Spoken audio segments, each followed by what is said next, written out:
Hey everyone, and welcome. Today, we're going to tackle some of the biggest buzzwords in tech. I'm talking about AI, the cloud, machine learning, and we're going to do it using a blueprint you already know inside and out, your own body. So that's the big question we're going to dig into, right? What if it all works just like you do?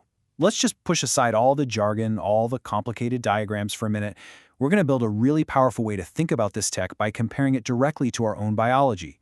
And you'll see it's actually kind of intuitive. Okay, let's dive right in. See, before you can get the software, you've got to understand the hardware it runs on. And you know what? The most incredible piece of hardware any of us know is the human body. What's so cool here is how clean the parallels are. I mean, think about it. Your brain, the thing making all the big decisions, that's your CPU. Your nervous system, that whole network carrying signals everywhere in a split second, that's the motherboard, connecting everything together. And your short-term memory, trying to remember a phone number just long enough to dial it, that's exactly how a computer's RAM works. The analogy is, wow, incredibly close. Okay, and this is the key difference, right? It all comes down to scale. Your PC at home, that's like one person doing a job. Super smart, super capable, but still, just one person. But a server, the kind that powers the cloud, that's not just a bigger PC. No way. It's like a massive, highly coordinated team of specialists, all working together non-stop, 24/7. That's the real engine behind our digital world. So if the servers are the team, then where does this team actually work? Well, that's where the cloud comes in. And nope, it's not some fluffy white thing up in the sky. It's just the environment, the place where all this incredible computing actually gets done.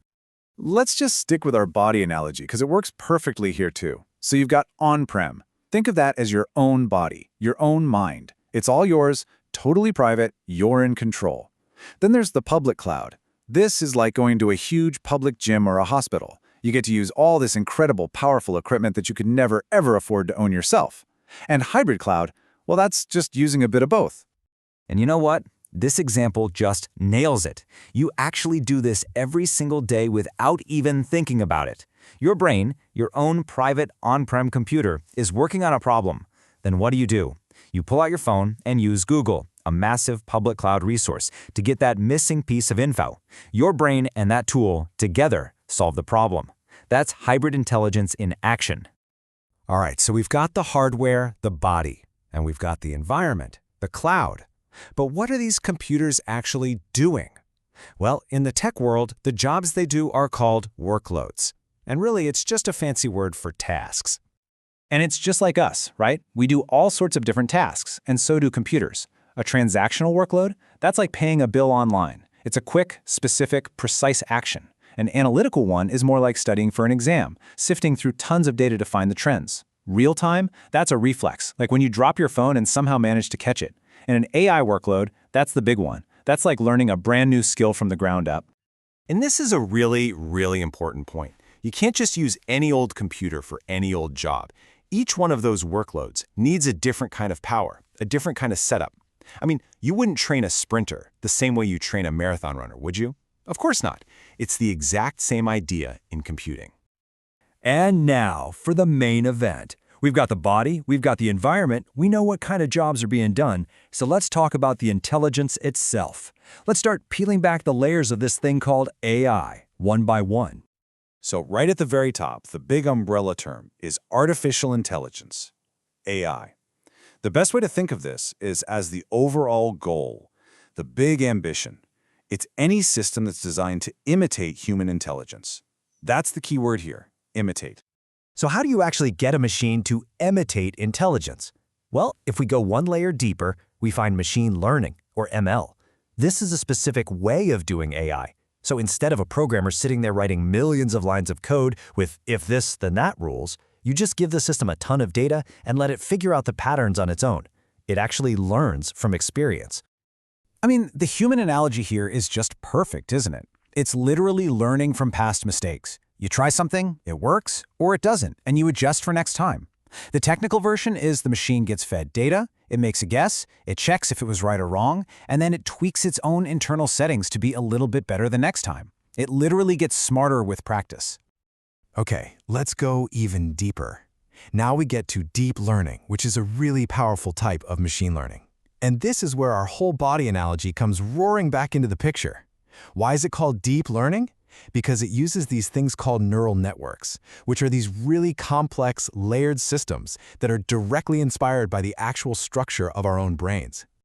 You want to know the best human example of deep learning? It's something you do all the time. Your brain recognizing a face. You don't consciously think through the features, right? You just know. It's an incredibly complex pattern recognition that happens instantly.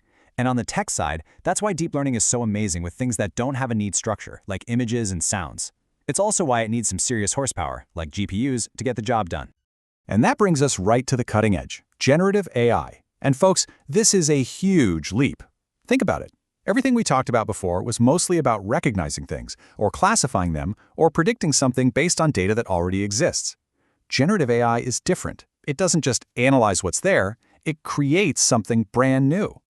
And what does it create? Well, the whole shebang. It can write new text, like a poem or an email. It can generate brand new images from a simple description.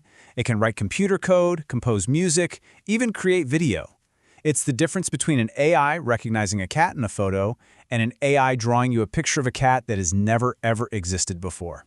So there we have it. We've covered the digital body, the cloud environments it works in, the types of tasks it does, and all the layers of intelligence. So now let's put all these pieces together. Let's look at the full biodigital blueprint. So here it is. It's kind of like a set of Russian dolls, one inside the other. AI is the big picture, the ultimate goal. Machine learning is a key method for how it learns. Deep learning is a specialized way of learning that explains how it thinks using those brain-like structures. And generative AI is this incredible new ability that describes how it creates.